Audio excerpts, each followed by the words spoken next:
Praise the Lord. இன்றைக்கும் தேவ சமூகத்தில் நம்மளை இணைத்து நாம் அவரை கொண்டாடுவோம். எல்லாரும் இருதயத்தை உயர்த்தி, ஓ தேங்க்யூ ஜீசஸ், நல்லவரே, நன்றி அப்பா, சோத்திரம் சோத்திரம் சோத்திரம், நன்றி இந்த நாளுக்காக நன்றி. இன்றைக்கும் எங்களுக்கு நீர் சகாயராக இருப்பதற்கு நன்றி அப்பா, சோத்திரம் சோத்திரம். ஆராதனை ஆராதனை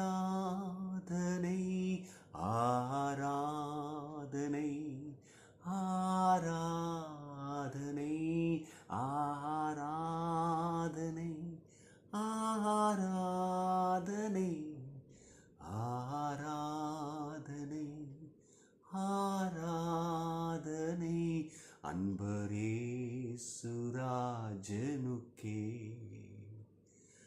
ஆவியான தேவனுக்கே, அன்பரேசுராஜனுக்கே, ஆவியான தேவனுக்கே ஆராதனை ஆராதனை ஆராதனை ஆராதனை ஆராதனை ஆராதனை ஆராதனை ஆராதனை அன்பரேசு ராஜனுக்கே, ஆவியான தேவனுக்கே, என் அன்பர் இயேசுராஜனுக்கே, ஆவியான தேவனுக்கே. கரம் பிடித்து நடத்துவார், கண்மலை மேல் நிறுத்துவார், கரம் பிடித்து நடத்துவார், கண்மலை மேல் நிறுத்துவார். ஒரு தாய் தேற்றுவது போல் என் நேசர் தேற்று. Thank you Lord. நீர் எங்களை தேற்றுகிறவர், நீர் எங்களை தேற்றுகிறவர்.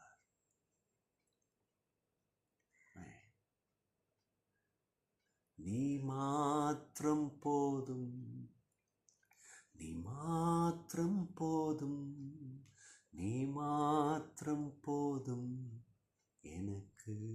சொல்லுவோமா? இந்த காலவேளையில் பலவிதமான நெருக்கங்கள், தடைகள், போராட்டங்கள் நம்மளை சூழ்ந்திருக்கலாம். வாயை திறந்து சொல்லுவோம், நீ மாத்திரம் போதும், நீ மாத்திரம் போதும், நீ மாத்திரம் போதும் எனக்கு. நீ மாத்திரம் போதும், நீ மாத்திரம் போதும், நீ மாத்திரம் போதும் எனக்கு. ஹல்லேலூயா, ஹல்லேலூயா. Thank you Jesus. சேனைகளின் கர்த்தரே நன்றி, நீர் மாத்திரம் போதும். இந்த காலவேளையில் உமது பிள்ளைகளாகி எங்களை உமது வரங்களிலே எங்களை ஸ்திரப்படுத்துங்க, பலப்படுத்துங்க, சகாயம் செய்யுங்க. இயேசுவின் நாமத்தினாலே ஆமேன், ஆமேன். தேவ மக்களே, இன்றைக்கும் நீதிமொழிகள் 8ஆம் அதிகாரம் 35ஆம் வசனத்தை நாம் தியானிக்க போகிறோம். என்னை கண்டடைகிறவன் ஜீவனை கண்டடைகிறான், கர்த்தரிடத்தில் தயவும் பெறுவான்.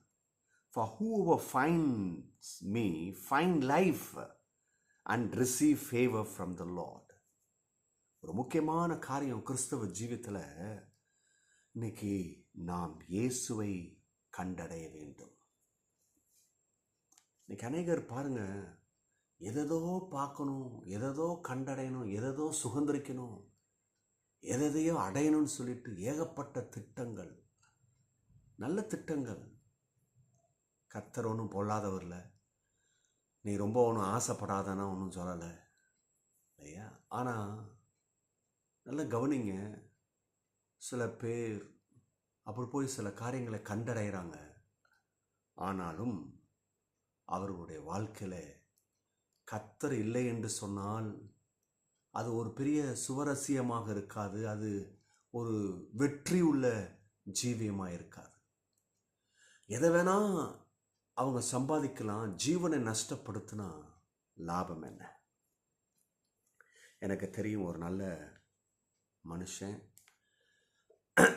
ஒரு நல்ல அற்புதமான வேலை கவர்மெண்ட் ஆஃப் இந்தியாவில், அதில் நல்ல உயர் பதவி, நல்ல சம்பாத்தியம், பிள்ளைகளை படிக்க வச்சார், எழுப்புனார், பிள்ளைகளுக்கு திருமணம் செஞ்சு கொடுத்தாரு. பாருங்க, எனக்கு அவங்க குடும்பத்தில் நெருங்கின நபர் எனக்கு சொல்ல போய் தான் தெரியும்.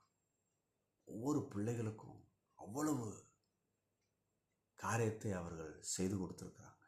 என்னென்ன காரியத்தை செய்யணுமோ வீடு வாங்கி பொண்ணு பொருள் எல்லாத்தையும் கொடுத்து கேட்கும் போது வியப்பாக இருக்கு. பிள்ளைகளுக்காகவே வாழ்ந்தார், பிள்ளைகள் பிள்ளைகள் என்று சொல்லி. ஆனால் கர்த்தரை அவர் மிஸ் பண்ணிட்டார். சும்மா அப்பதைக்கு வர்றது போகிறது. ஆனால் அவருடைய இறுதி நாட்கள் ஒரு பெரிய போராட்டம்.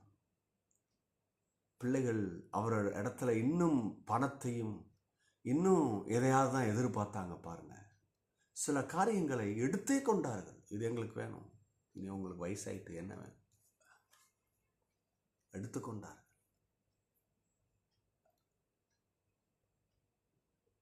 கடைசியில் என்ன ஆயிட்டது? குடும்பத்தில் இந்த அந்யுன்ய ஐக்கியங்கள் எல்லாம் உடைந்து போனது. கவனிங்க, நீங்கள் நல்ல வேலை பார்க்குறது, நல்லா சம்பாதிக்கிறது, இதெல்லாம் நல்ல விஷயம். ஆனால் கர்த்தர் இல்லாமல் செய்யணும்னு நினச்சிக்கினீங்கன்னா அது வேதனையை தான் கொடுக்கும். நீங்கள் நல்லது செஞ்சும் அது தீமையாக மாறிடும், உங்களுக்கே உபத்திரமாக மாறிடும். ஆனால் வேதவசனம் சொல்லுது, இந்த நீதிமொழிகளில் இந்த சாலமோன் எழுதி வைக்கிறாரு, என்னை கண்டடைகிறவன் என்றால் என்ன? கர்த்தரை கண்டடைகிறவன். அன்னைக்கு சகையு கர்த்தரை கண்டது நிமித்தம் வாழ்க்கையை மாறிச்சு பாருங்க.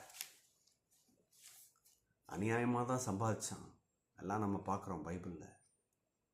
ஆனால் பாருங்க, கர்த்தரை கண்டடைஞ்ச உடனே அவனுடைய குவாலிட்டி மாறுது, அவனுடைய லைஃப் ஸ்ட்ராட்டஜி மாறுது, குணம் மாறுது, வீடு மாறுது, வீட்டு மக்கள் மாறுறாங்க, உள்ள ரட்சிப்பு வருது. கர்த்தரை கண்டடைய அவன் விரும்பினான், கர்த்தரை பார்க்கணுன்னு வகை தேடினான்னு வேத புஸ்தகத்தில் போடப்பட்டிருப்பாங்க. வகை தேடினானா எப்படியும் பார்த்துடணும். இந்த கால வேளையில் ஒரு காரியத்தை உறுதியாய் பற்றி கொள்ளுங்க, கர்த்தரை கண்டடைய பாருங்க. உங்கள் வாழ்க்கையில் நீங்கள் செய்ய வேண்டிய முக்கியமான காரியம் கர்த்தரை பாருங்க. மற்ற நன்மைகள் கர்த்தர் தருவது அதிக நிச்சயம் நம்மளை தேடி வரும். பாருங்க, கர்த்தரை பார்த்தீங்கன்னா அவன் ஜீவனை கண்டடைவானா. ஹலோ, நிறைய பேருக்கு நல்லா யங்காக ஸ்ட்ராங்காக லாங் லைஃப் வர இருக்கணும்னு ஆசை, கண்டிப்பாக இருப்பீங்க. அதுக்கு கர்த்தரை காண வேண்டும், கர்த்தரை தரிசிக்க வேண்டும், கர்த்தரை தேட வேண்டும், கர்த்தரை முக்கியப்படுத்த வேணும். நல்லா கவனிங்க, உங்கள் வாழ்க்கையில் நீங்கள் கர்த்தரை தேடுவீங்கன்னு சொன்னால் நீங்கள் ஜீவனை பார்ப்பீங்க. இன்றைக்கி நிறைய குடும்பங்களில் ஜீவன் சொன்னால் என்ன? உயிர் மட்டும் இல்லைங்க, ஜீவன்றது அது எதை குறிக்குதுன்னா உங்கள் வாழ்வாதாரத்தை குறிக்குது, உங்கள் குடும்பத்தை குறிக்குது, உங்கள் பிள்ளைகளுடைய எதிர்காலத்தை குறிக்குது. சில நேரங்களில் நம்முடைய பிள்ளைகள் சில காரியங்களில் வீக்காக இருக்கிறாங்க, சரீரத்தில் சில அவயவங்கள் குறைவு இருக்குது, செயல்பாடுகள் குறைவு இருக்குது. நீங்கள் கர்த்தரை தேடி பாருங்கள், ஜீவன் எங்கே உண்டாகுது? உங்கள் பிள்ளைகளுக்கு உண்டாகும், உங்களுக்கு உண்டாகும். சில பேர் அவங்க பிஸ்னஸ் செய்ய முடியல, நெருக்கம், சோர்வு, பலவீனம், இன்னொன்று பலவிதமான உபத்திரவங்கள். நீ கர்த்தரை தேடு, உனக்கு ஜீவன் வரும்னு சொன்னால் உன்னுடைய பிஸ்னஸில் நீ தலை தூக்குவா, உன்னுடைய வேலை ஸ்தலத்தில் உனக்கு தயவு இல்லை, இரக்கம் இல்லை. உன் வேலை ஸ்தலத்தில் உனக்கு உயர்வு இல்லை, வேலை ஸ்தலத்தில் நிம்மதி இல்லை.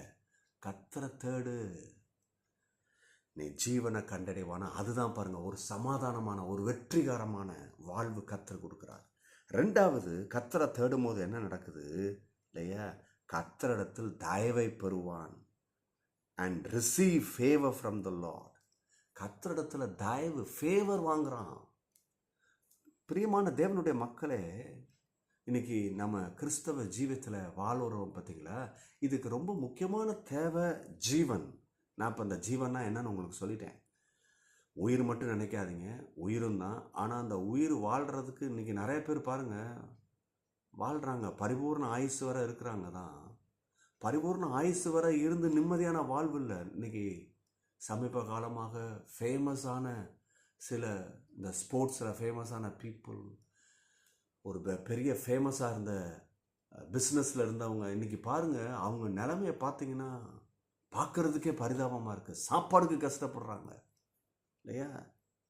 அப்போ ஜீவன்றது என்னன்னா உயிர் மட்டும் இல்லை, அங்கே ஒரு நல்ல வாழ்வு, சமாதானமான வாழ்வு, ஏராள தாராளமான வாழ்வு, அதை குறிக்குது. அது மிஸ் ஆகிடும் எப்போ கர்த்தரை மிஸ் பண்ணிட்டீங்கன்னா. ரெண்டாவது, கடவுள் கரத்திலிருந்து தயவை பெறுவான். ஒரு மனுஷன் தயவு, கடவுளுடைய தயவு இல்லாமல் சர்வே பண்ண முடியாது. அது உங்கள் வேலையாக இருக்கட்டும், தொழிலாக இருக்கட்டும், குடும்ப ஜீவியமாக இருக்கட்டும், உங்கள் பிள்ளைகளுடைய படிப்பாக இருக்கட்டும், திருமண காரியங்களாக இருக்கட்டும், முன்னேற்ற காரியங்களாக இருக்கட்டும், அடுத்த ஸ்டெப் எடுத்து வைக்கிறதா இருக்கட்டும், இதுக்கெல்லாம் அவசியம் கர்த்தருடைய தயவு. எப்போ தயவை பெறுவான்? நீங்கள் பாருங்கள், நிறைய பேர் எனக்கு ஏன் இந்த காரியம் கைக்கூடி வர மாட்டுறது, எனக்கு எப்போ வழி திறக்கும், என்ன நடக்கிறதுன்னு தெரியலையே, எப்படி என்னுடைய வாழ்க்கை இருக்க போகுதுன்னு தெரியலையே, இதை செய்யலான்னு நினைக்கிறேன் தோல்வி, இதை செய்கிறேன் தோல்வி. ஏன்னு சொன்னால் கர்த்தரை தேடவில்லை.